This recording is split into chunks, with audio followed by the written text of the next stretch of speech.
ओम शांति। 11 जून 2021। मीठे प्यारे बाप दादा के महावाक्य। मुरली का सार है, मीठे बच्चे, तुम अभी सच्चे सच्चे राज योगी हो। तुम्हें राज ऋषि भी कहा जाता है। राज ऋषि माना ही पवित्र। प्रश्न है, तुम बच्चे मनुष्यों को माया रूपी रावण की दलदल से कब निकाल सकेंगे? उत्तर है, जब तुम खुद उस दलदल से निकले हुए होंगे। दलदल से निकलने वालों की निशानी है इच्छा मात्रम अविद्या। एक बाप के सिवाय और कुछ भी याद ना आए। अच्छा कपड़ा पहने, अच्छी चीज खाएं, यह लालच ना हो। तुम पूरा ही वनवाह में हो। इस शरीर को भी भूले हुए मेरा कुछ भी नहीं, मैं आत्मा हूँ, ऐसे आत्म अभिमानी बच्चे ही रावण की दलदल से मनुष्यों को निकाल सकते हैं। गीत है, तू प्यार का सागर है। ओम शांति। कोई समय गीत जब बजाया जाता था तो बच्चों से गीत का अर्थ भी पूछते थे। अब बताओ, तुम कब से राह भूले हो? कोई ने कहा द्वापर से, कोई ने कहा सतयुग से। जो कहते हैं द्वापर से भूले हैं वे रोग हैं। सतयुग से राह भूले हैं। राह बताने वाला तो अभी तुमको मिला है। सतयुग में राह बताने वाले को नहीं जानते हैं। वहां कोई बाप को जानते ही नहीं, गोया भूले हुए हैं। भूलना भी ड्रामा में नोंद है। फिर अभी राह बताने आए हैं। कहते हैं ना, प्रभु राह बताओ। हम सतयुग से लेकर बाप को भूले हैं। बाबा प्रश्न पूछते हैं बुद्धि चलाने के लिए। ये ज्ञान ही निराला है ना। ज्ञान का सागर बाप ही है। बाप सम्मुख समझाते हैं, ज्ञान का सागर, सुख का सागर मैं ही हूँ। तुम भी जानते हो, बरोबर पतित पावन भी एक ही बाप है। यह तो भक्ति वाले भी मानते हैं। पावन दुनिया है ही शांति धाम और सुख धाम। अब सुख धाम और दुख धाम आधा आधा है। यह तो बच्चे अच्छी रीति जानते हैं। बाप प्यार का सागर है, तभी तो सब उनको फादर कह पुकारते हैं। परंतु वे कौन है, कैसे आते हैं, यह भूल जाते हैं। 5000 वर्ष की बात है। बरोबर इन देवी देवताओं का राज्य था। सतयुग में है सदगति, फिर दुर्गति कैसे होती है कौन बताए? बाप ही आकर समझाते हैं। द्वापर से तुम्हारी दुर्गति हुई है, तब तो बुलाते हैं। तुम समझते हो यह कोई नई बात नहीं है। बाप कल्प कल्प आते हैं। अभी निराकार बाप आत्माओं को समझाते हैं। कोई भी अपनी आत्मा को नहीं जानते। ऐसे कभी कोई नहीं बताएंगे कि हमारी आत्मा में सारा पाठ भरा हुआ है। कभी नहीं कहेंगे मैं अनेक बार यह बना हूँ, पाठ बजाया है। ड्रामा को वह जानते ही नहीं। करके लाखों हजार वर्ष कहें, फिर भी ड्रामा तो है ना। ड्रामा रिपीट होता है, यह तो कहेंगे ना। यह ज्ञान बाप ही बच्चों को सम्मुख देते हैं, मुख से बात कर रहे हैं। तुम जानते हो, हमको शिव बाबा ने ब्रह्मा द्वारा अपना बनाए ब्राह्मण बनाया है। शिव बाबा का यह बच्चा भी है, वनी स्त्री भी है। देखो कितने बच्चों की संभाल की जाती है। अकेला मेल होने के कारण सरस्वती को मददगार बनाया है। बच्चों को संभाल लो। यह बातें शास्त्रों में नहीं हैं। यह है प्रैक्टिकल। बाप ही राजयोग सिखाते हैं। जिनको राजयोग सिखाया वह रजाई बने। 84 जन्मों में आए। बाइबल, कुरान, वेद, शास्त्र आदि पढ़ते तो बहुत हैं, परंतु समझते कुछ भी नहीं है। अभी तुम कोई तत्व योगी नहीं हो। तुम्हारा तो बाप से योग है, अर्थात बाप की याद है। तुम अभी राजयोगी राज ऋषि हो, अर्थात योगी राज हो। योगी पवित्र को कहा जाता है। स्वर्ग की रजाई लेने के लिए तुम योगी बने हो। बाप पहले पहले कहते हैं पवित्र बनो। योगी नाम ही उनका है। तुम सब राजयोगी हो। यह तुम ब्रह्मा मुखवंशावली ब्राह्मणों की बात है। तुमको राजयोग सिखा रहे हैं। स्टूडेंट हो गए ना। स्टूडेंट को कब टीचर भूलेगा क्या? जानते हो शिव बाबा हमको पढ़ा रहे हैं, परंतु माया फिर भी बुला देती है। तुम अपने पढ़ाने वाले टीचर को भूल जाते हो। भगवान पढ़ाते हैं। यह समझे तब तो नशा चढ़े। स्कूल में ICS पढ़ते हैं तो कितना नशा रहता है। तुम बच्चे तो 21 जन्म के लिए राजयोग की पढ़ाई पढ़ते हो। पढ़ना तो फिर भी होता है। राज विद्या भी पढ़नी पड़े, भाषा आदि सीखनी पड़े। तुम बच्चे समझते हो सतयुग से हम यह राह भूलनी शुरू करते हैं। फिर एक एक ढाका, पौड़ी स्टेप, एक एक जन्म में नीचे उतरते हैं। अभी तुमको सारा याद है, कैसे हम चढ़ते हैं, कैसे हम उतरते हैं। यह सीढ़ी अच्छी रीति याद करो। 84 जन्म पूरे हुए। अब हमको जाना है तो खुशी होती है। यह बेहद का नाटक है। आत्मा कितनी छोटी है। पाठ बजाते बजाते आत्मा थक जाती है। तब कहते हैं बाबा राह बताओ तो हम विश्राम पाए, सुख शांति पाए। तुम सुखधाम में हो तो तुम्हारे लिए वहाँ सुख शांति भी है। वहाँ कोई हंगामा नहीं। आत्मा को शांति है। शांति के 2 स्थान हैं, शांति धाम और सुख धाम। दुख धाम में अशांति है। यह पढ़ाई है। तुम जानते हो हमको बाबा सुख धाम वाया शांति धाम में ले जा रहे हैं। तुमको कहने की दरकार नहीं। तुम जानते हो हम यहाँ पाठ बजाने आए हैं, फिर जाना है। यह खुशी है। शांति की खुशी नहीं है। पाठ बजाने में हमको मजा आता है, खुशी होती है। जानते हैं बाप को याद करने से विकर्म विनाश होंगे। कोई कहते हैं हमको मन की शांति मिले। यह अक्षर भी रॉन्ग है। नहीं, हम बाप को याद करते हैं कि विकर्म विनाश हो। शांत तो मन रह न सके, कर्म बिगड़ रह नहीं सकते। बाकी महसूसता आती है। हम बाप से पवित्रता सुख शांति का वर्षा ले रहे हैं तो खुशी होनी चाहिए। यह तो है ही दुखधाम। इसमें सुख हो नहीं सकता। मनुष्य शांति धाम सुख धाम को भूल गए हैं। तो जिनको बहुत पैसे हैं समझते हैं हम सुख में हैं। सन्यासी घर बार छोड़ जंगल में जाते हैं। कोई हंगामा तो है नहीं तो शांत तो हो जाते हैं, परंतु वह हुआ अल्पकाल के लिए। आत्मा का जो शांति स्वधर्म है उसमें तुम शांति में रहते हो। यहाँ तो प्रवृत्ति में आना ही है, पाठ बजाना ही है। जहाँ आते ही है कर्म करने। कर्म में तो आत्मा को जरूर आना ही है। तुम बच्चे समझते हो। ये समझानी बेहद का बाप दे रहे हैं। निराकार भगवानुवाच। अब तुम जानते हो हम आत्मा हैं। हमारा बाप परमात्मा है। परमात्मा माना परमात्मा। उनको यह आत्मा बुलाती है। वे बाप ही सर्व का सदगति दाता है।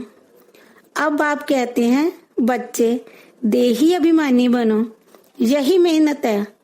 आधा कल्प से जो खाद पड़ती है वे इस याद से ही निकलेगी। तुमको सच्चा सोना बनना है। जैसे सच्चे सोने में खाद मिलाए फिर जेवर बनाते हैं। तुम असल में सच्चा सोना थे, फिर तुम्हारे में खाद पड़ती है। अब तुम्हारी बुद्धि में है, हमने पाठ बचाया है। अब हम जाते हैं पियर घर। जैसे विलायत से जब पियर घर लौटते हो तो खुशी होती है, तुम्हें भी खुशी है। तुम जानते हो बाबा हमारे लिए स्वर्ग लाया है, बेहद के बाप की सौगात है। बेहद की बादशाही अर्थात सदगति। सन्यासी लोग मुक्ति की सौगात पसंद करते हैं। कोई मरता है तो भी कहते हैं स्वर्गवासी हुआ। सन्यासी कहेंगे ज्योति ज्योत समाया, जिसमें सब मिल जाएंगे। वह तो रहने का स्थान है जहां हम आत्माएं रहती हैं। बाकी कोई ज्योति व आग थोड़े ही है जिसमें सब मिल जाएं। ब्रह्म महत्त्व है जिसमें आत्माएं रहती हैं। बाप भी वहां रहते हैं। वह भी है बिंदी। बिंदी का किसको साक्षात्कार हो तो समझ नहीं सकेंगे। बच्चे बहुत कहते हैं बाबा याद करने में दिक्कत होती है, बिंदी रूप को कैसे याद करें। आधा कल्प तो बड़े लिंग रूप को याद किया।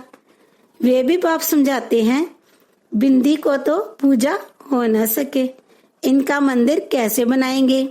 बिंदी तो देखने में भी न आए, इसलिए शिवलिंग बड़ा बनाते हैं। बाकी आत्माओं के सालिग्राम तो बहुत छोटे छोटे बनाते हैं, अंडे मिसल बनाते हैं। कहेंगे पहले ये क्यों नहीं बताया, परमात्मा बिंदी मिसल है। बाप कहते हैं उस समय ये बताने का पाठ ही नहीं था। अरे तुम ICS शुरू से क्यों नहीं पढ़ते हो, पढ़ाई के भी कायदे हैं ना। कोई ऐसी बात पूछे तो तुम कह सकते हो।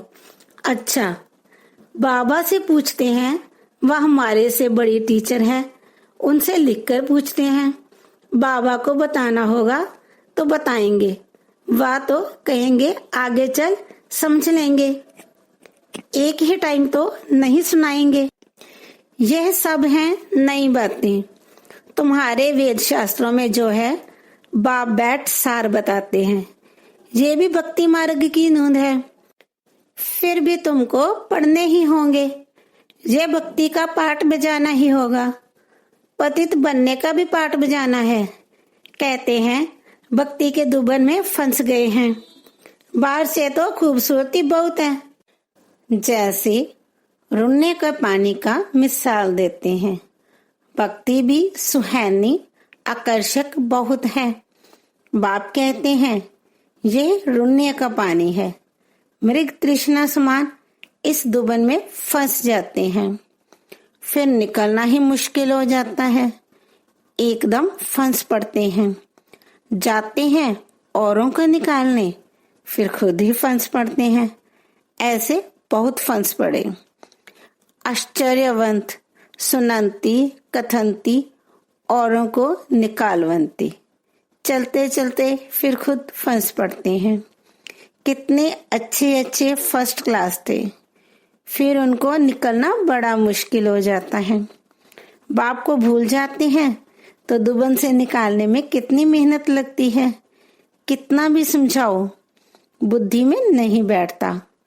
अब तुम समझ सकते हो कि हम माया रूपी रावण की दलदल से कितना निकले हैं। जितना जितना निकलते जाते हैं उतना उतना खुशी होती है। जो खुद निकला होगा उनके पास शक्ति होगी दूसरों को निकालने की। बाण चलाने वाले कोई तीखे होते हैं, कोई कमजोर होते हैं। भील और अर्जुन का भी मिसाल है ना। अर्जुन साथ रहने वाला था। अर्जुन एक को नहीं, जो बाप के बनकर बाप के साथ रहते हैं उनको कहा जाता है अर्जुन। साथ में रहने वाले और बाहर में रहने वाले की रेस कराई जाती है। भील अर्थात बाहर रहने वाला तीखा चला गया। दृष्टांत एक का दिया जाता है। बात तो बहुतों की है। तीर भी ये ज्ञान का है। हर एक अपने को समझ सकते हैं। हम कितना बाप को याद करते हैं और कोई की याद तो नहीं आती है। अच्छी चीज पहनने व खाने की लालच तो नहीं रहती। यहाँ अच्छा पहनेंगे तो वहाँ कम हो जाएगा, हमको यहाँ तो वनवाह में रहना है। बाप कहते हैं तुम अपने शरीर को भी भूल जाओ, यह तो पुराना तमो प्रधान शरीर है, तुम स्वर्ग के मालिक बनते हो, इच्छा मात्रम अविद्या। बाप कहते हैं तुम यहाँ जेवर आदि भी नहीं पहनो। ऐसे क्यों कहते हैं? इसके भी अनेक कारण हैं। कोई का जेवर गुम हो जाएगा तो कहेंगे वहां बीके को देकर आई है, और फिर चोर चकार भी रास्ते चलते छीन लेते हैं। आजकल माइयां भी लूटने वाली बहुत निकली हैं, फीमेल भी डाका मारती हैं। दुनिया का हाल देखो क्या है। तुम समझते हो यह दुनिया बिल्कुल विशाल्य है। हम यहाँ शिवालय में बैठे हैं शिव बाबा के साथ। वह सत्य है, चैतन्य है, आनंद स्वरूप है। आत्मा की ही महिमा है। आत्मा ही कहती है मैं प्रेसिडेंट बना हूँ, मैं फलाना हूँ, और तुम्हारी आत्मा कहती है हम ब्राह्मण हैं, बाबा से वर्षा ले रहे हैं। आत्माभिमान में रहना है, इसमें ही मेहनत है। यह मेरा फलाना है, यह मेरा है, यह याद रहता है। हम आत्मा भाई भाई हैं, यह भूल जाते हैं। यहाँ मेरा मेरा छोड़ना पड़ता है। मैं आत्मा हूँ, इनकी भी आत्मा जानती है। बाप समझा रहे हैं मैं भी सुनता रहता हूँ। पहले मैं सुनता हूँ, भल मैं भी सुना सकता हूँ, परंतु बच्चों के कल्याण अर्थ कहता हूँ। तुम सदा समझो कि शिव बाबा समझाते हैं। विचार सागर मंथन करना बच्चों का काम है। जैसे तुम करते हो वैसे मैं भी करता हूँ, नहीं तो पहले नंबर में कैसे जाएंगे, लेकिन अपने को गुप्त रखते हैं। अच्छा, मीठे मीठे सिक्के लदे बच्चों प्रति माता पिता बाप दादा का याद प्यार और गुड मॉर्निंग। रूहानी बाप की रूहानी बच्चों को नमस्ते। हम रूहानी बच्चों की रूहानी बाप दादा को याद प्यार और नमस्ते। शुक्रिया बाबा, शुक्रिया। धारणा के लिए मुख्य सार। नंबर 1, मेरा मेरा सब छोड़ अपने को आत्मा समझना है। आत्म अभिमानी रहने की मेहनत करनी है। यहाँ बिल्कुल वनवाह में रहना है। कोई भी पहनने खाने की इच्छा से इच्छा मात्रम अविद्या बनना है। नंबर 2, पाठ बजाते हुए कर्म करते अपने शांति स्वधर्म में स्थित रहना है। शांति धाम और सुख धाम को याद करना है, इस दुख धाम को भूल जाना है। वरदान है हर संकल्प, समय, शब्द और कर्म द्वारा ईश्वरीय सेवा करने वाले संपूर्ण वफादार भव। संपूर्ण वफादार उन्हें कहा जाता है जो हर वस्तु की पूरी पूरी संभाल करते हैं, कोई भी चीज व्यर्थ नहीं जाने देते। जब से जन्म हुआ तब से संकल्प, समय और कर्म सब ईश्वरीय सेवा अर्थ हो। यदि ईश्वरीय सेवा के बजाय कहाँ भी संकल्प व समय आ जाता है, व्यर्थ बोल निकलते हैं, जहाँ तन द्वारा व्यर्थ कार्य हो जाता है, तो उनको संपूर्ण वफादार नहीं कहेंगे। ऐसे नहीं कि 1 सेकंड व 1 पैसा व्यर्थ गया तो क्या बड़ी बात है? नहीं, संपूर्ण वफादार अर्थात सब कुछ सफल करने वाले। स्लोगन है श्रीमत को यथार्थ समझकर उस पर कदम कदम चलने में ही सफलता समाई हुई है। ओम शांति।